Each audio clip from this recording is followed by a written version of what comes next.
Welcome back to eco मंथन। सो आज की जो वीडियो है वो है सारी कमिटीज़ जो बनी हुई हैं, जो 90s से पहले बनी हुई थी और जो अभी के जो रिसेंट में बनी हुई है उसके ऊपर है। अगर आपको वीडियो अच्छा लगे तो कमेंट और सब्सक्राइब जरूर कर देना। तो फर्स्ट है, देखो यहाँ पे इकोनॉमी एंड बैंकिंग में जो रिफॉर्म जो कमेटी बनी थी, नरसिम्हन कमेटी बनी थी 1991 में बैंकिंग सेक्टर रिफॉर्म्स के लिए। 1991 में नरसिम्हन कमेटी आई थी फर्स्ट। उसके बाद देखो नरसिम्हन सेकेंड कमेटी जो बनी थी बैंकिंग स्ट्रेटनिंग एनपीए जो कैपिटल एडुकेसी के लिए 1998 में नरसिम्हन सेकेंड बनी थी। ठीक है, उसके बाद चलैया कमेटी बनी थी 1991 में। देखो नरसिम्हन फर्स्ट जो बनी थी और चलैया कमेटी जो बनी थी दोनों सेम टाइमिंग है, 1991 में बनी थी।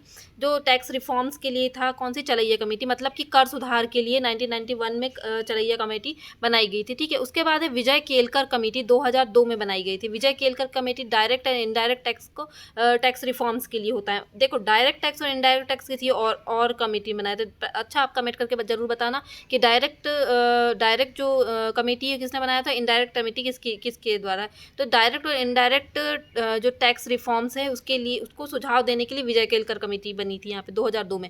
एक विजय केलकर कमेटी और भी बनी है, इसके आगे बताऊंगी। फिर Urjit Patel committee 2014 inflation targeting जो एमपीसी उर्जित पटेल 2013-14 में जो बनी थी मौद्रिक नीति के लिए, जो थी कि और इसके जो इसने ही स्टार्ट किया था। ये एमपीसी की जो अभी बैठक होती है आरबीआई द्वारा, एमपीसी की जो बैठक होती है इन्हीं की कमेटी का सुझाव था। ठीक है, इसके बाद है बिमल जलान कमेटी। बिमल जलान जो कि फाइनेंस कमीशन के अध्यक्ष हैं। कौन से नंबर के अध्यक्ष हैं वो जरूर कमेंट करके बताना। ठीक है, Bimal Jalan committee 2018 RBI surplus economic capital framework के लिए। ठीक है, उसके बाद एनके सिंह कमेटी आई 2016 में एफआरबीएम के समीक्षा के लिए, आरबीएम की रिव्यू के लिए आई थी। जो एनके सिंह कमेटी, ये क्वेश्चन जरूर पूछ लेता है तो ये इसको थोड़ा सा ध्यान में रखना, इसको याद कर लेना। उसके बाद रघुराम राजन कमेटी 2013 में आई थी फाइनेंशियल सेक्टर रिफॉर्म्स के लिए, मतलब फाइनेंशियल इंक्लूजन बोलना चाहिए इसको। ठीक है, रघुराम राजन कमेटी 2013 में आई थी। देखो रघुराम राजन कमेटी ना 2-3 बार आई हुई है, तो इसलिए थोड़ा सा इसको ध्यान में रखना कि रघुराम राजन कमेटी किस किस चीज़ के लिए आई थी। ठीक है, एक 1993 में भी आई है, फिर 2013 में भी आई है, इसके बाद आगे 2012 में अलग आई, 2013 का। तो ये बहुत सारी हैं इसकी रघुराम राजन की, इसलिए थोड़ा सा ध्यान रखना इसका। रघुराम राजन कमेटी 2013 में जो आई है फाइनेंशियल सेक्टर रिफॉर्म्स के लिए, फाइनेंशियल इंक्लूजन के लिए। ठीक है, मालेगाम कमेटी जो है कि 2011 में आई है माइक्रो फाइनेंस के लिए, माइक्रो फाइनेंस रेगुलेशन के लिए। ठीक है, मालेगाम कमेटी के बारे में भी पूछता है। देखो बहुत मेन मैंने जो ये सारी कुछ जो अभी वीडियो में आप देख रहे हो, ये सारी कुछ जो कमेटी बिल्कुल इंपॉर्टेंट है, तो ये बिल्कुल ध्यान से पढ़ना। ठीक है, इसके बाद देखो दीपक मोहंती कमेटी, इसके बारे में भी मैंने यूजीसी में प्रीवियस ईयर से ही उठाया है ये, तो ये मतलब इसके बारे में भी पूछा गया है। ठीक है, ये काय के लिए है, मीडियम टर्म फाइनेंशियल इंक्लूजन के लिए। दीपक मोहंती कमेटी 2015 में आई थी। ठीक है, इसको ध्यान रखना। देखो 2015 में बहुत कुछ हुआ। 2015 में अटल पेंशन योजना बनी थी। 2015 में मोहंती कमेटी आई। 2015 में देखो और बहुत सारी ऐसी, नीति आयोग कब स्टार्ट हुआ था ये भी याद रखना। तो जो अपन मतलब कि एक ही ईयर में बहुत सारी चीज़ें हैं जो मतलब कि उसी ईयर में हुई है, तो उसको रिलेट करके एक दूसरे से जोड़ के याद रखने की कोशिश करना। ठीक है, इसके बाद देखो ये है एग्रीकल्चर एनवायरनमेंट एंड मिक्स में क्या है, एमएस स्वामीनाथन कमीशन 2004 से 2006 के लिए फार्मर्स वेलफेयर के लिए आई थी स्वामीनाथन कमेटी। ठीक है, 2004 से 6 में आई थी स्वामीनाथन कमेटी। उस पर अशोक दलवाई कमेटी 2016 में आई थी, डबलिंग फार्मर्स इनकम। इसके बारे में यूजीसी में क्वेश्चन आए थे पिछली बार। ठीक है, मतलब प्रीवियस ईयर क्वेश्चन में आया था ये अशोक दलवाई कमेटी। मतलब वो आपको मैच दो कॉलम्स में आ जाते हैं, या कहीं ना कहीं कुछ ना कुछ में ये फंसा ही देता है कि कहाँ कौन सी आई थी। अब इतनी सारी कमिटीज़ हैं, कभी कभी याद रखना मुश्किल हो जाता है, तो आप जोड़ के मतलब कि थोड़ी मतलब आगे पीछे कोई अगर कमेटी बनी है या कोई किसी ने कुछ चीज़ बनी है, तो उसके साथ साथ आपको कनेक्ट करके इसको याद रखना चाहिए कि अशोक दलवाई कमेटी 2016 में आई थी। 2016 में और क्या हुआ था कमेंट करके बताना। ठीक है, गाडगिल कमेटी 2011 में आई थी। देखो गाडगिल कमेटी 1988 में भी आई थी। ठीक है, इसके बाद ये कमेटी 2011 में भी है, वेस्टर्न घाट्स इकोलॉजी के लिए। ठीक है, ये थोड़ा सा ध्यान रखना क्योंकि ये बार मतलब थोड़ा सा कंफ्यूज हो जाते हैं कि ये कौन सी, तो 2-3 बार आती हैं जो कमेटीज, उनको भी ध्यान रखना। ठीक है, कस्तूरी रंगन कमेटी, ये बहुत ज़्यादा इंपॉर्टेंट है, वेस्टर्न घाट्स रिवाइज्ड रिपोर्ट के लिए 2013 में आई थी कस्तूरी रंगन। ठीक है, उसके बाद है शांता कुमार कमेटी, शांता कुमार कमेटी के बारे में भी देखो ध्यान रखना, 2014-15 में लेटेस्ट है, एफसीआई रिफॉर्म्स के लिए, एफसीआई रिफॉर्म्स के लिए आई हुई है, इसलिए ये थोड़ी सी इंपॉर्टेंट है, ठीक है। इसके बाद है बिबेक डेब्रॉय कमेटी, ठीक है, 2014-15 में रेलवे रिफॉर्म्स के लिए आई है।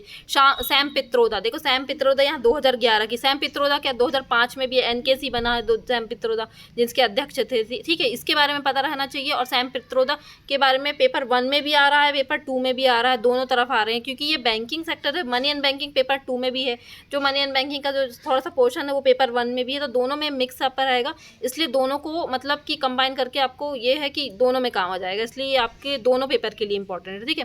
फिर इसके बाद क्या, सैम पित्रोदा 2011 में telecom innovation national innovation council के लिए, ठीक है। इसके बाद अनिल बजाज कमेटी 2016 में आई है, क्या, एयर पॉल्यूशन की, दिल्ली एनसीआर में बहुत ज़्यादा जो पॉल्यूशन होता है उसके लिए कमेटी बनाई गई थी।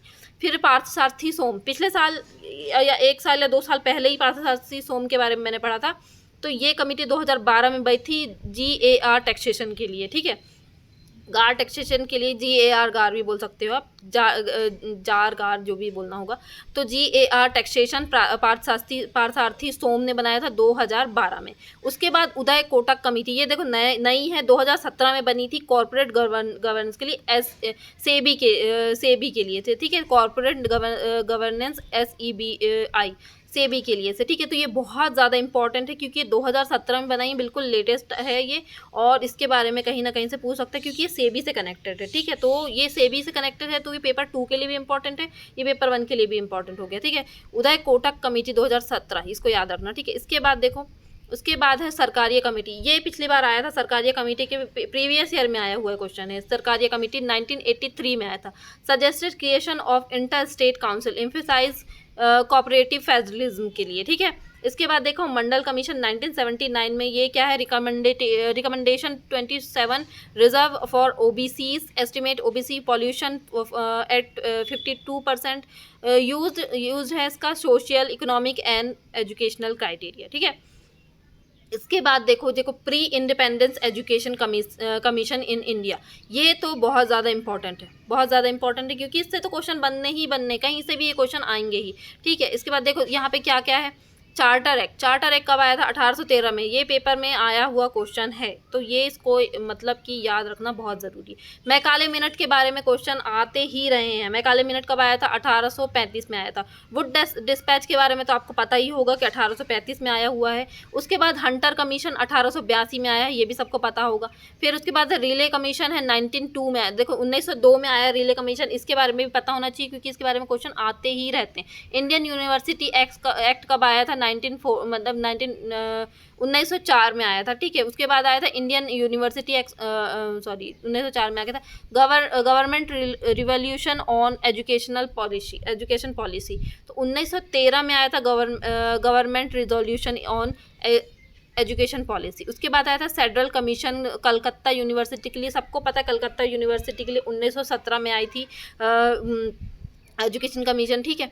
उसके बाद हार्टोग कमेटी जो कि 1929 में आया था, ये जन शिक्षा पर जोर देने के लिए था, ठीक है। इसके बाद है अबॉट वुड कमेटी, उसके बाद 1937 में आई थी अबॉट वुड, उसके बारे में भी क्वेश्चन बहुत आया है कि अबॉट वुड कमेटी कब बनी थी। मैं तो कॉलम में आ जाता है, या कुछ ऐसे ऑप्शन आ जाते हैं उसमें आ जाता है, तो अबॉट वुड कमेटी जब बनी थी 1937 में बनी थी। उसके बाद देखो जाकिर हुसैन कमेटी, ये भी बहुत बार पूछा गया, जाकिर हुसैन कमेटी 1937 में अबॉट वुड भी बनी थी और जाकिर हुसैन दोनों ही बनी थी 1937 में, ठीक है। तो दोनों को याद रखना। सार्जेंट कमीशन 1944 में, ये प्रीवियस ईयर में आई हुई है, बहुत ज़्यादा इंपॉर्टेंट है, तो अभी आपको ये याद रखना बहुत ज़रूरी है। पेपर 1 पेपर 2 हर जगह से ये दोनों के लिए इंपॉर्टेंट हो जाता है, तो ये याद रखना, ठीक है। सार्जेंट कमीशन 1944 में बना है। अगर आपको आज का वीडियो अच्छा लगा है तो मुझे कमेंट करके बताना, और आप नए हैं तो सब्सक्राइब कर लेना, ठीक है। और कल मैं वीडियो लेके आने वाली हूँ जो अभी लेटेस्ट में जो नोबेल प्राइज़ मिले हैं जिन जिन लोगों को, उसके ऊपर है। तो आपको अगर वीडियो अच्छा लगा है तो सब्सक्राइब करना, और कमेंट करके मुझे बताना कि अभी तक आपने कौन सा टॉपिक नहीं पढ़ा है, तो मैं उस पर वीडियो बनाऊँगी। Thanks for watching.